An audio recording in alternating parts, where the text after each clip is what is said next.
Go for it. Friggin' what up, dude? Strider Wilson, I'm the host of this podcast that's mine, going to be called History is Dank. History is Dank with Strider Wilson. Dankness from the Friggin' what up, dude? Welcome back to History is Dank, dude. I'm your host, Strider Wilson. We got Aaron freaking going beast mode on the sticks, dude. What up, Aaron? What up? Dude, freaking post it up, dude. Just post it up in this rain right now, dude. Just feeling cozy, dude. Making stews with my dank-ass fiance, dude. Do you know what I love about a stew, dude? Is it better the next day, dude? Those flavors, dude, just coming together, dude. Something about that, dude. And you go and you warm that up, and I respect the warming up process, dude. I don't disrespect it in the microwave.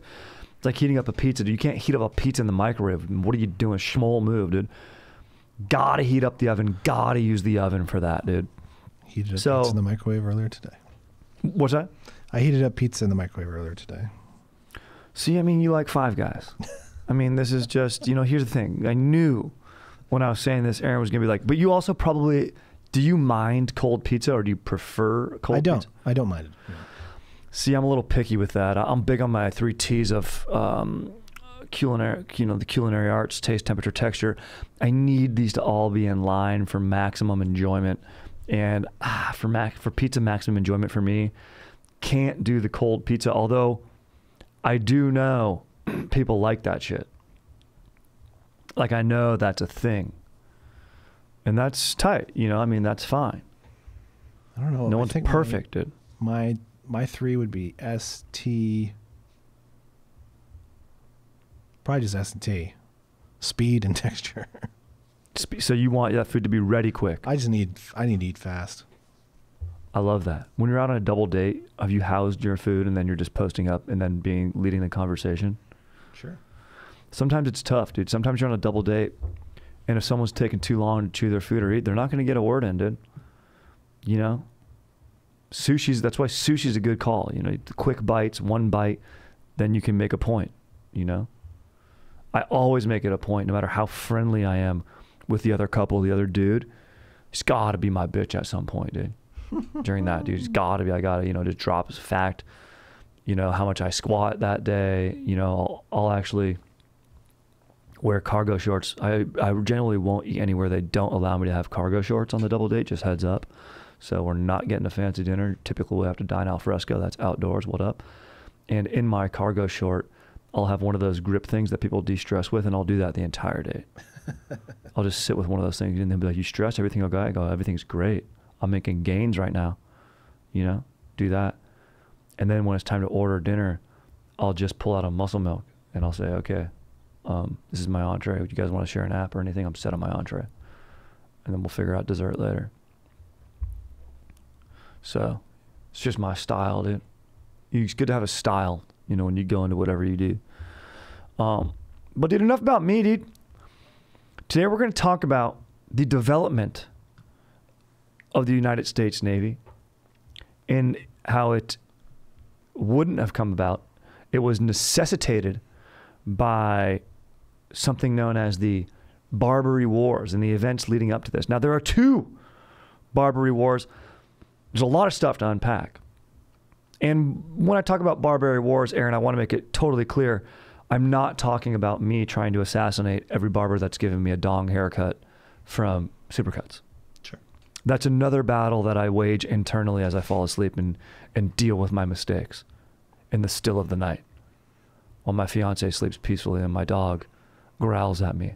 By the way, my dog is now at a point where he has made me his bitch, where if I'm on the bed and I move a little bit, he goes, ugh, and lets me know that that's annoying to him. I'm like, dude, you would not live without me, bro. Yeah. I will not only put you outside, but I'll put you outside on the balcony. How's that? I'd never do that. He's my boy. He knows that I'm his bitch, dude. I would definitely zoinks that dog off the bed. See, that's the thing. You're an alpha. I'm beta, dude. I'm so beta, dude. As soon as I do it, I'll remember, oh crap, that's not a cat. They don't necessarily land on their feet. Dude, yeah, exactly. Sometimes they land awkward, but they're generally pretty good. But I'm so beta that when me and my Dank fiance, when we when we hook up, dude, I have to wait to have a wet dream to bust. And I'm in my 30s now, so it's like, I've been waiting a while. Those don't come around. Those come around, you know. Those don't really, it hasn't happened this year, I'll tell you that. So still waiting on that. But it's chill, dude, you know. I'm still stoked, dude. Freaking got some good stuff going, dude. Dialing in my, you know, my Gmails, my accounts are all set up. I've got my internet page organized. So I find just little W's until I get my nut. Anyway, dude, we're talking about... Wait a minute. Are you Sting? Wait, what, dude? Are you Sting? Yeah, dude, exactly. This whole time these lead singers that go celibate, dude. The guy from Morrissey, right? The Smiths? Yeah, he claims to be asexual. I love that, dude. Do you, though? I don't know. Nah, I don't love that. Yeah. I don't love that at all, dude. I want people to express themselves sexually in a healthy manner, dude. Enjoy the fruits of your labor. Yeah, exactly. Your labor is your music. The fruits are the ladies. This guy hates his penis, dude. Yeah. What did his dick ever do to him? Exactly. Jeez, the whiz, dude. He thinks his own meat is murder. Yeah, exactly, dude. Yeah. Dude, so Aaron, I want to go over both Barbary Wars real quick, just a brief overview.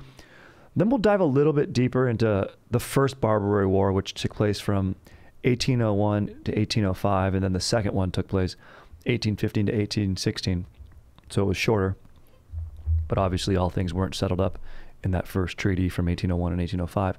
But we'll be talking about what a beast Thomas Jefferson was a little bit later. But first, also, I need to give a shout out to my bro, Matthew, whose birthday it was yesterday when we're recording. This will come out a little bit later than that, but happy belated birthday, my bro. Sorry, dude, just sipping this liquid death, dude. Happy freaking belated birthday, my bro.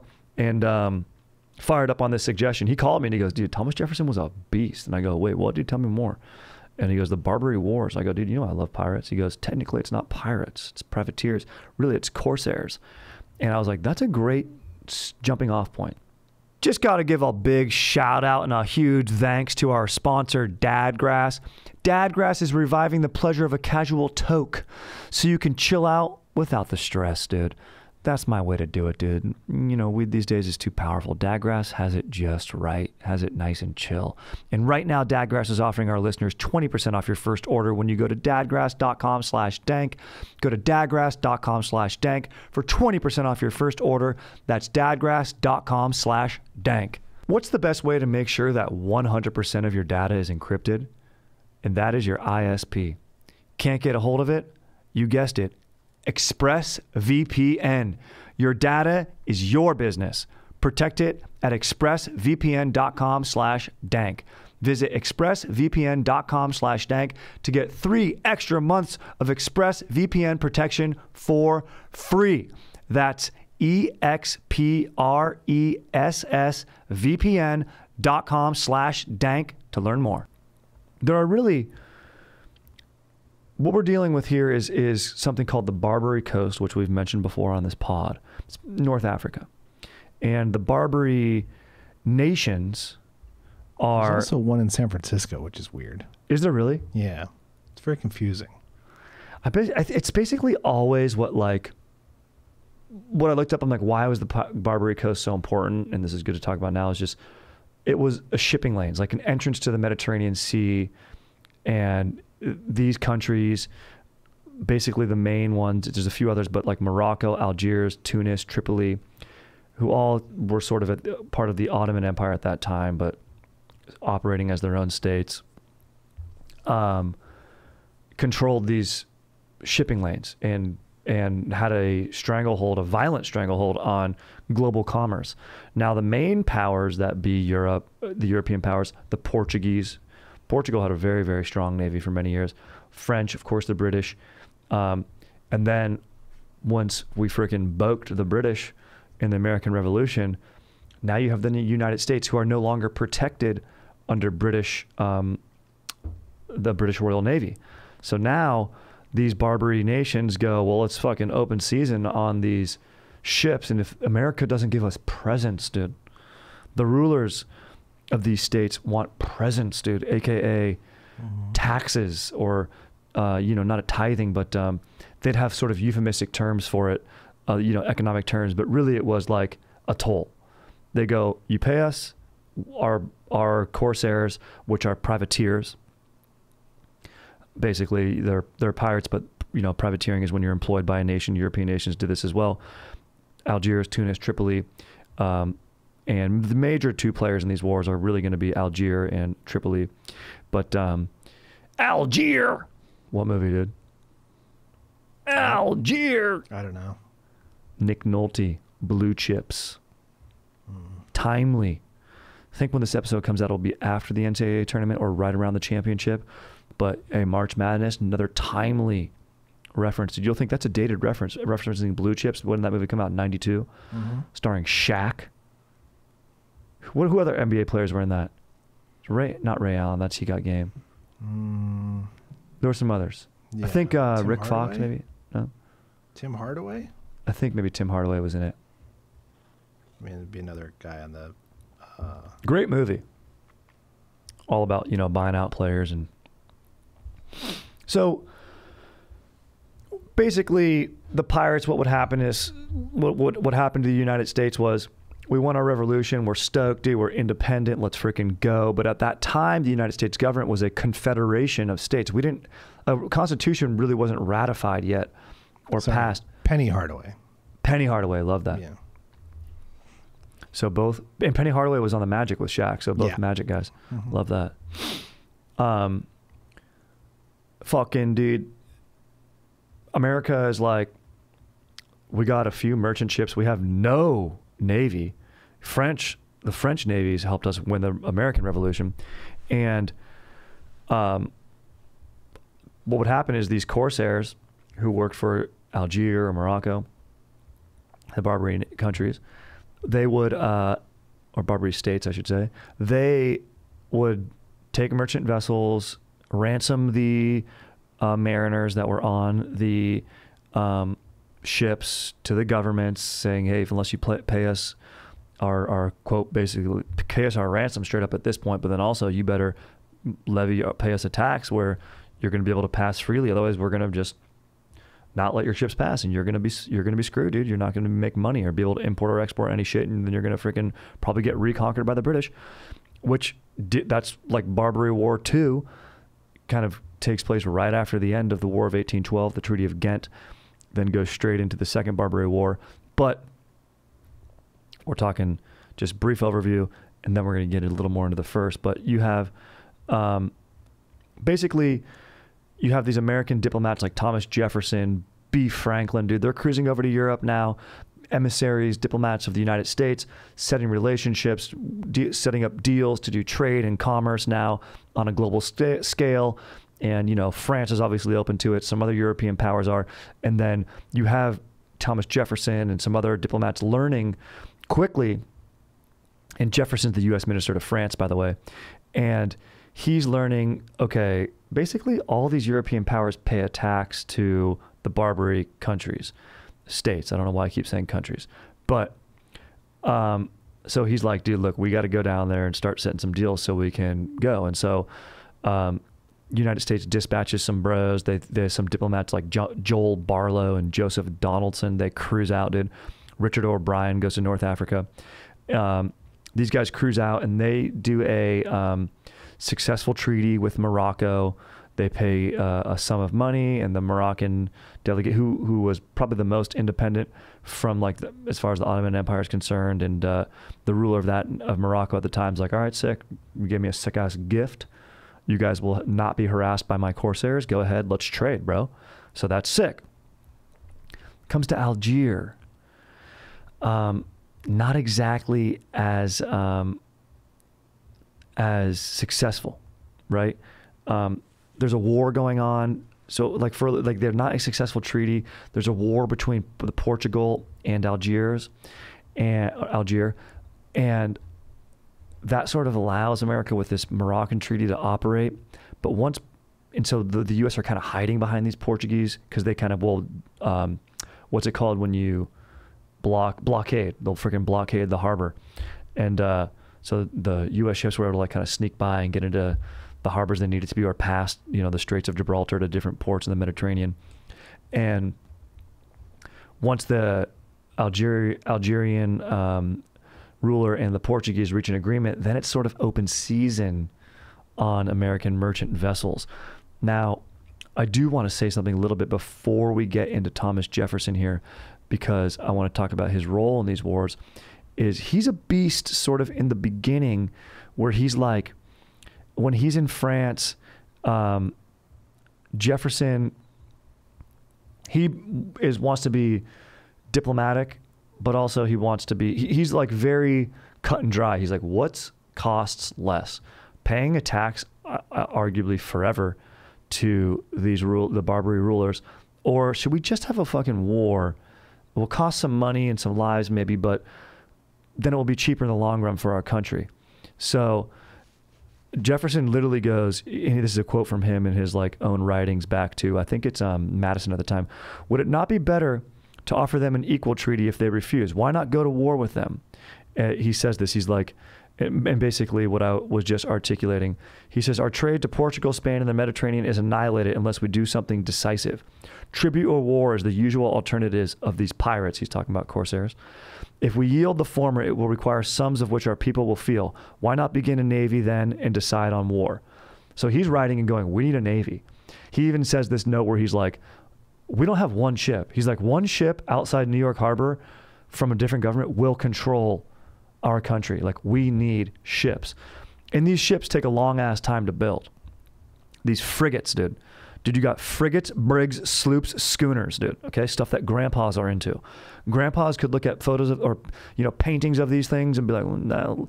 That's one way to, a grandpa dominates younger people. You go, younger grandson, hey, grandpa, look at that ship. He goes, listen, you stupid little dumb bitch, dude. That's a frigate. It's one of my favorite lines from Mallrats when some little kid, the dude is trying to stare at the what are those pictograms called, where you looked at them and you stare at like the pixels long enough, Aaron, and then you see something in it? Like a seeing eye photo or something like that? Yeah. Magic eye photo? Yeah, seeing eye photo, like you stare at it and your brain adjusts and you can see an image pop out at you. Kind of cool. And this guy, like, it's like a through line for the movie. He's staring at that the whole time. And then, people walk up and they see it instantly and the guy just can't do it. And some little kid, and everyone's like, oh, it's a boat. Or everyone's like, oh, it's a schooner, it's a schooner, it's a schooner the whole time. And he's like, I want to see this schooner. And then some little kid goes, oh, look, it's a boat. Which you can describe boat in a broad term as a schooner. And then this guy goes, you dumb bastard. It's a schooner to this little kid. And the little kid goes, a schooner is a boat. Great line. Also, explaining comedy, not fun. Halfway through that, I was like, why am I doing this? But here's the thing. When I commit to something, I finish it, dude.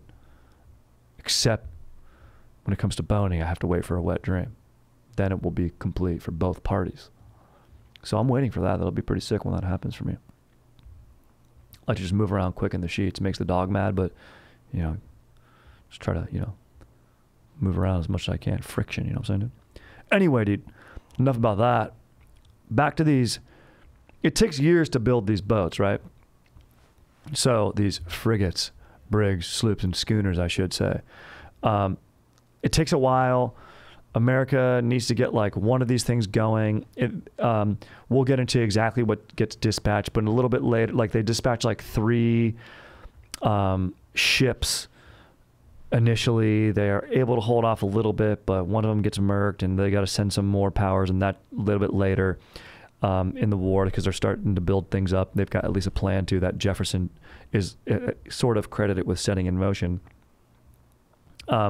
Although it was necessitated, maybe anyone in his position would have, but maybe they wouldn't have been able to do so persuasively. Corsair ships, on the other hand, they were fast. They were sleek. That's what a pirate ship is meant to be. You know, you get rid of captain's quarters, you do all that type of stuff.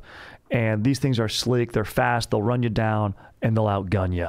So, and they work together and they know the waterways better than anyone. So, they're very gnarly. So the U.S. needed to freaking build up their Navy, and they did so, dude. So now let's get back to our little brief overview before we dive into Jefferson going beast mode, dude. So you've got the Portuguese, dude, and you got Algiers. Now Algiers going all open season, dude. You got sort of successful treaty with Morocco, so we're chilling on that regard. But the other nations, Tunisia, Tripoli, they're kind of going off. The Pasha of Tripoli, the Yusuf Qarmanali, he says there's late payments on tribute. That's what they would call these things, tributes. They're euphemistic terms. They're taxed. So he demands additional tribute, declares war on the U.S. U.S. wins this war. They have a combined naval assault by the naval and marine assault on land. That's like where you get this famous song from, On the Shores of Tripoli, that Marine Corps anthem.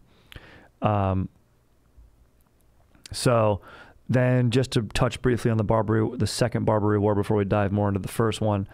1812, it's Algiers. They're up to no good, dude. The Hajj Ali's, he rejects the American tribute, negotiated in 1795. So that was going back to when Jefferson was, and we sent these diplomats abroad to negotiate these treaties, at the birth of our nation. The Algerian corsair, he captures American ships. Several weeks later, he holds them hostage. He's writing letters to, I think, Monroe's in office. Then Jefferson's going to take over. And, Madison, sorry, Monroe's later. He's just saying, like, fucking dude, you got time to respond. Part of what I like about this too, he's like, you have 6 months to respond, but just made me think about it where it's like, he's like, it just sucks to be such a sailor just in jail this whole time, horrible conditions. Like nowadays, these treaties, although I guess you look at this whole thing with Brittany Griner, the American professional basketball player, WNBA player and national team player who was like just held over in Russia. But like, literally correspondence would take forever. It'd have to like be taken by vessel across the ocean just for someone to be like, nah, to make like one chess move. But then I was also like, maybe people like cooler heads could prevail after a little while. I was just like, maybe it made leaders, enabled them to, or maybe their patience grew thinner and thinner. All I was thinking was like, dude, it just sucks to be caught in the middle of these things. Like being the small players in these wars is not easy. And also the way these battles play out, dude.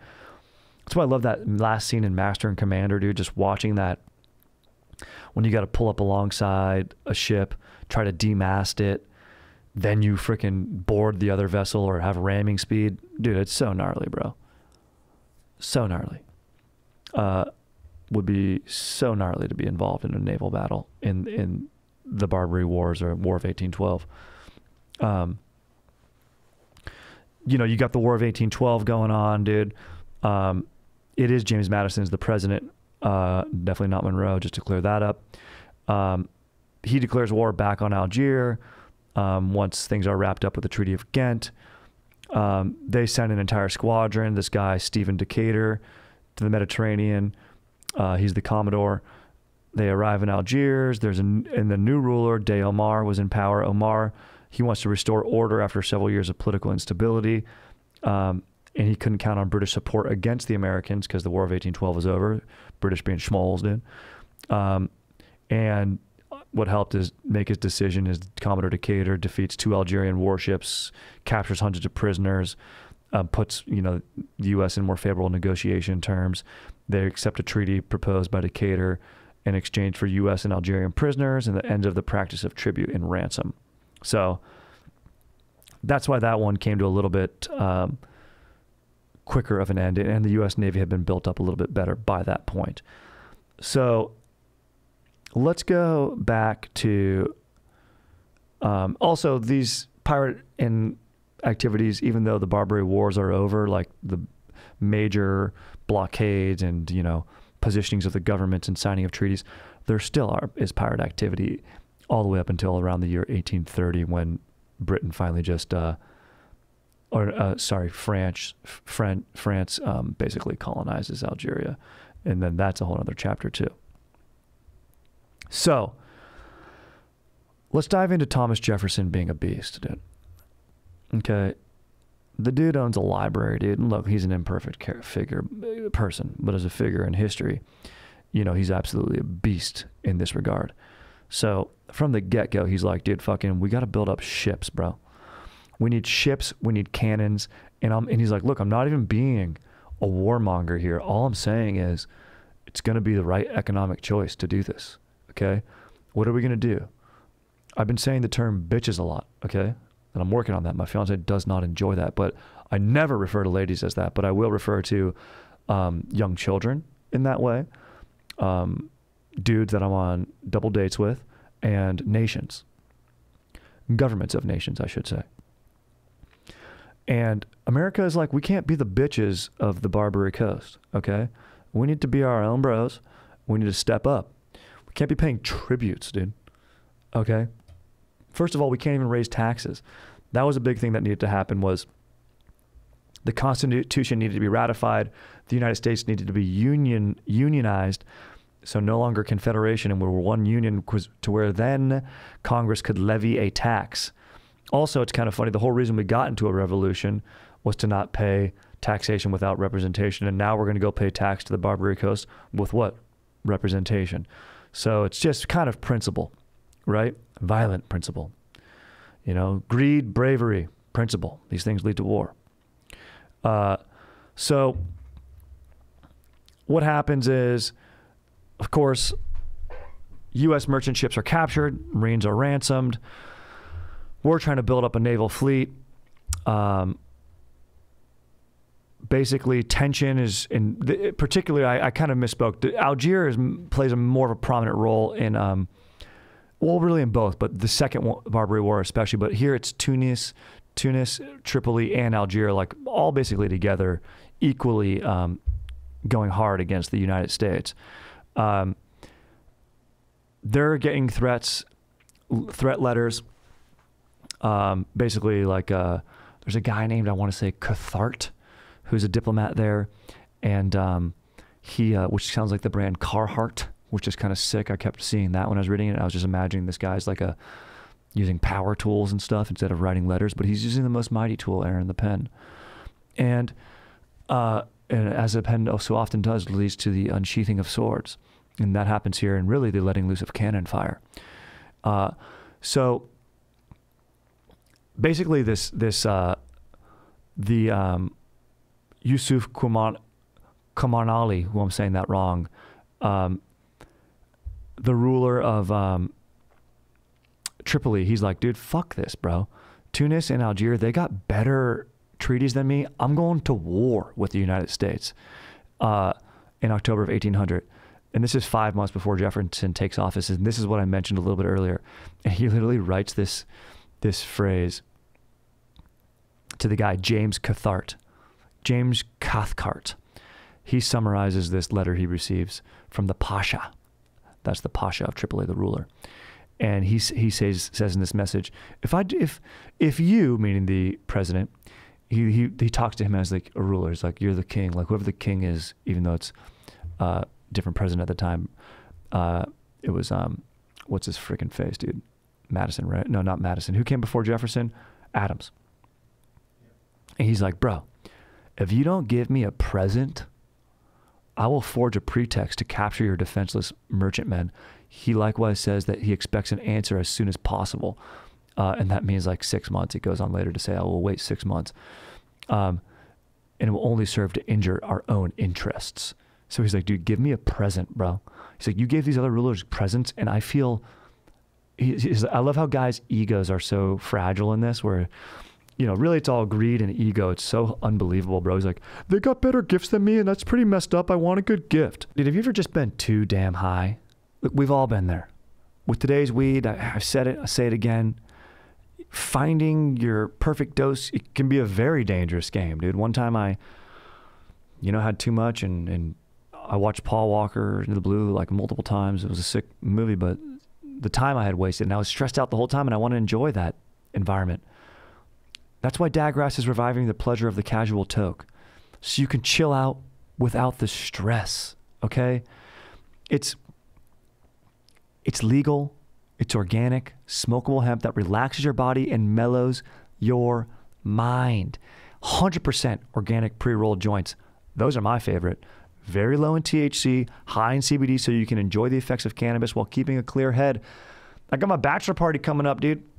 I just ordered up a nice amount of those pre-rolls, dude. And all the bros that are cruising with me are going to get a nice little pack so they can enjoy it out there on the G course, dude. It's the golf course.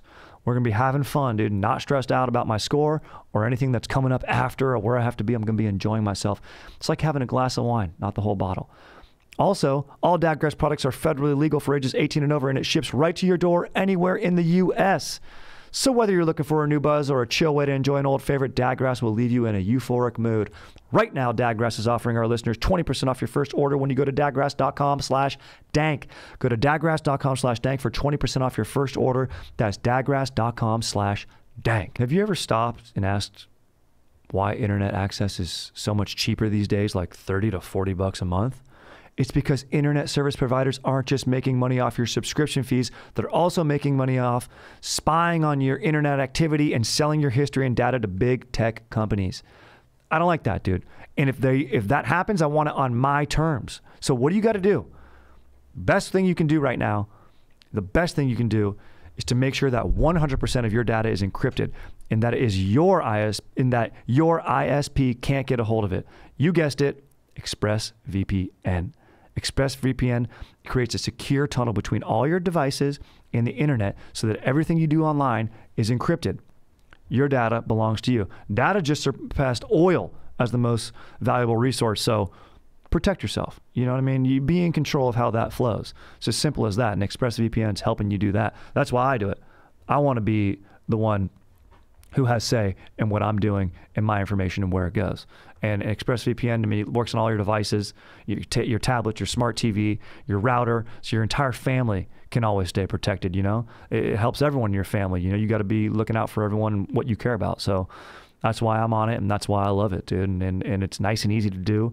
And right now, it's super easy to get started and your data is your business, so that's why you got to do it and protect it at expressvpn.com/dank. So visit expressvpn.com/dank to get 3 extra months of ExpressVPN protection for free.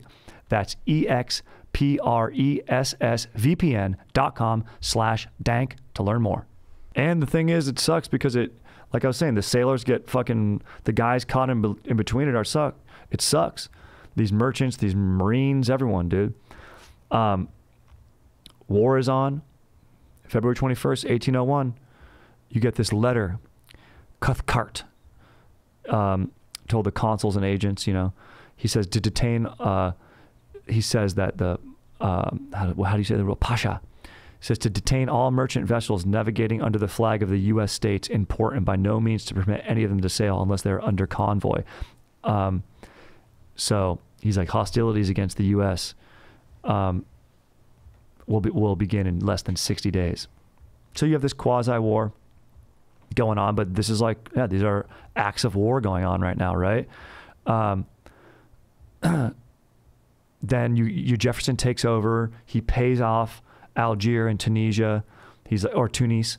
He's like, look, you know, let's just get these things. We don't want anyone else messing with us here. We got to deal with Tripoli. American Navy is at this point, you know, it's a modest size. I think you only have,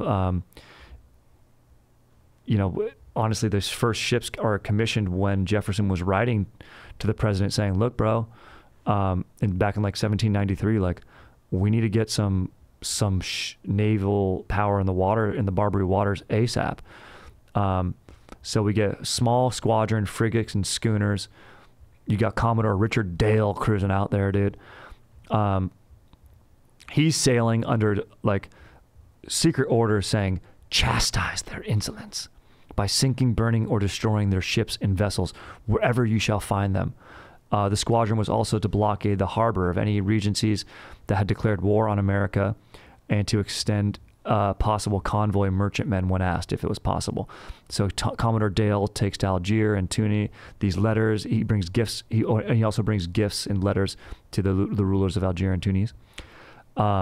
He so he's basically paying them off, and then murking any ships he sees in Tripoli and blocking their harbors. But this also pisses off some other countries, like France gets kind of pissed at this.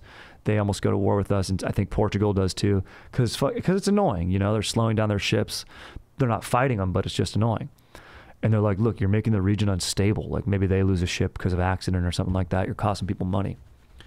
Then on the other side, so Jefferson's already dispatched these ships, but then on the other side, he sends this letter to the Pasha Qaman Ali, and he says, "It is my sincere desire to cultivate peace and commerce with your subjects. And I've dispatched a squadron. If you see it, they're just there for observation, whose appearance we hope will give umbrage to no power. The squadron's purpose, according to this letter, is to exercise our seamen and to superintend the safety of our commerce, which we mean to rest on the resources of our own strength and bravery in every sea." So he's just saying, you know, we're just over there kind of doing some exercises. It's kind of like, you know, camp. Don't worry about it. Psych. Secretary of State James Madison, he's telling the people, he convinces like the president and Congress and everyone like in a very rousing letter to send more help there, but it helps because in like Congress is like, you know, they're very hesitant. They want to spend money. They don't want to get into war. But luckily for them, this gift and the letter received from Jefferson wasn't enough. And the Pasha declares war on the U.S. on May 14th, 1801, officially by chopping down the flagpole at the American consulate in Tripoli. Don't disrespect the flag, dude. Rick Monday will be there, dude. If he could. That's who it was, right, Aaron? Was it Rick Monday?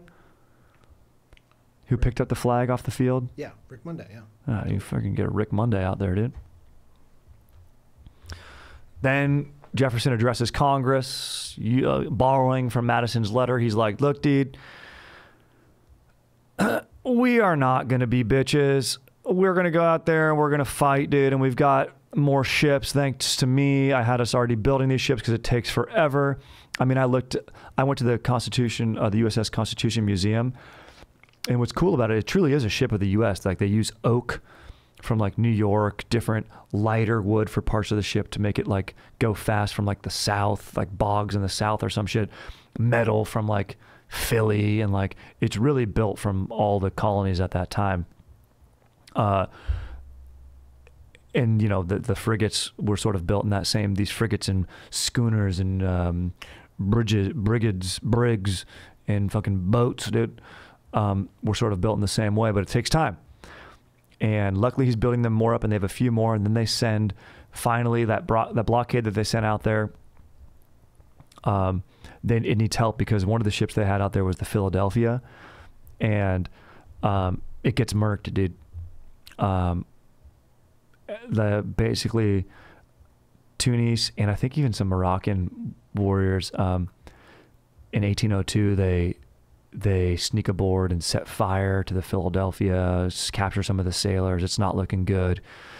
And then, you know, we skip ahead to 1803 here. This is what takes so long, correspondence and building of ships and stuff. That's why blockades are pretty effective, you know, economic warfare. But now it's time to push to come to shove. They go out there, dispatch smaller vessels to go set up big time blockades. And they send up like this guy, a new Commodore, Samuel Barron, dude. He commands 11 vessels, like I mentioned, cruises out there. He says, coerce enemy to a peace. Basically, he's like, go until they'll like surrender. And he goes ahead, Commander Barron relieves the former Commodore Dale, dude. And they're freaking out there, posting up, setting barricades, taking out ships, capturing people. Then you have these two other schmoles at the meantime. These two guys, William Eaton, and another guy, Lear, dude. These guys, Lear and Eaton, dude. They go and find Pasha Yusuf, a coup by this guy who's like a brother of Hamet Khomeini, the current Pasha.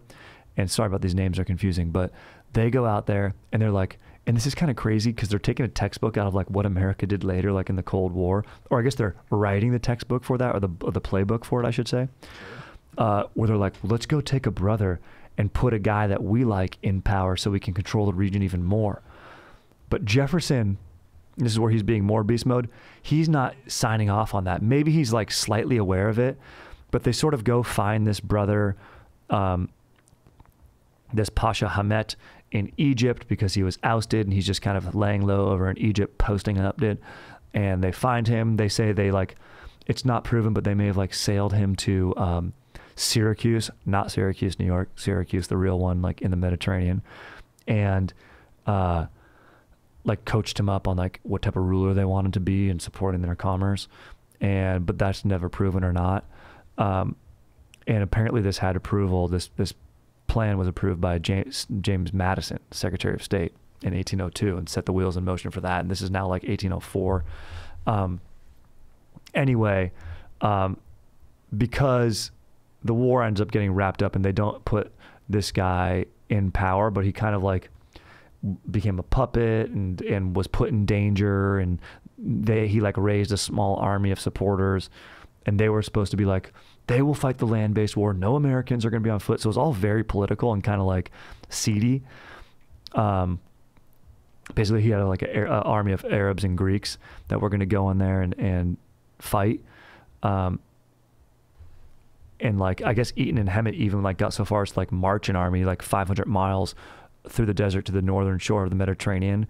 And they captured like a town a few miles southeast of Benghazi. It's like crazy. It's all taking place in this area of the world. Has always been a sort of a hotbed. It's just because where it's located and commerce going through there.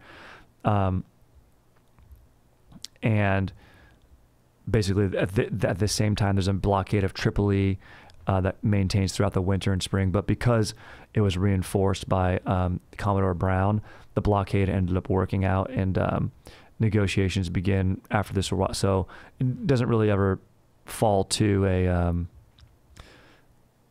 a big like battle. You do have the Marines fighting. There is a foot battle, but like it isn't this planned. Like you don't have this guy. I shouldn't say like the battle takes place, but you don't have this puppet brother being reinstilled. Like things work out internally, so you don't quite have. And even Jefferson was like, "That's not our intent. That's not what we're there to do." And the Commodore Brown says like, "Our blockade isn't to serve like internal workings of the Barbary state, like it's here for American purposes, like what goes on there isn't." But there was also a sneaky little side to this story where you had, Lear and Eaton sort of trying to play, geopolitics in its early phases, which is very gnarly. But if you think about it, this stuff's been going on forever. I was talking to Aaron before the pod. Like the Romans would conquer an area, they'd put up a ruler that they knew that they could be a puppet that they could work with, who was like from the area, so the people felt represented. But really, as long as the tributes were being paid, bro, things were good to go. Or as long as tributes don't have to be paid, in this case by the United States, things are good to go. They ended up reaching a deal on June 3rd. American captives from the Philadelphia are returned. The Marines win the first land battle abroad on the shores of Tripoli. And it's very gnarly, dude. And Jefferson was freaking beasting it during this. So pretty sick, dude. Now, did he know? He probably did. He's a sneaky guy. We find out dirty little secrets about Jefferson, dude. He probably did know. He's a sick man. But as a figure of history, he was a beast in leading these Barbary Wars and in giving America, they fight the war for independence from Britain. But now with true independence is being able to control your commerce globally on the open seas, which, he basically is heavily responsible for the development of a powerful United States Navy. Oh, and meanwhile bought half of the United States for nothing. Oh yeah, dude, and just beast moded that Louisiana Purchase, dude. Yeah. Using his deals and workings, which was a huge move, dude. Buying that much land. Second sickest purchase, the Gadsden Purchase, dude. Should do that. Very boring, but interesting purchase, dude. Deals, dude. I love deals, bro. Yeah. Just dudes in the puffer vest of that time, which was probably that little like poofy collar thing that, you know, that Kramer shirt from Seinfeld. That was the poofy vest, business maker vest of that era, dude. And ear pods, dude. Ear pods was like a quilted pen from back in that time, dude. That's the freaking business elite look. Anyway, dude, that's your brief overview, dude. You have sort of inner workings of establishing a puppet ruler that didn't really have to take effect. That was sort of his own two guys' plan. How much did Jefferson know? We don't know.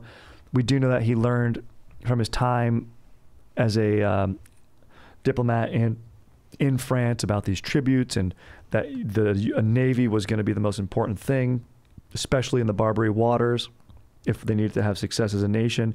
And thank goodness, because construction took so long and things develop over so long. That's probably, you know, the Barbary War sounds like it's the same issues as the second Barbary War, but the second one's sort of comes to a quicker conclusion because the Navy is more powerful then, and decisions could be made a little bit quicker.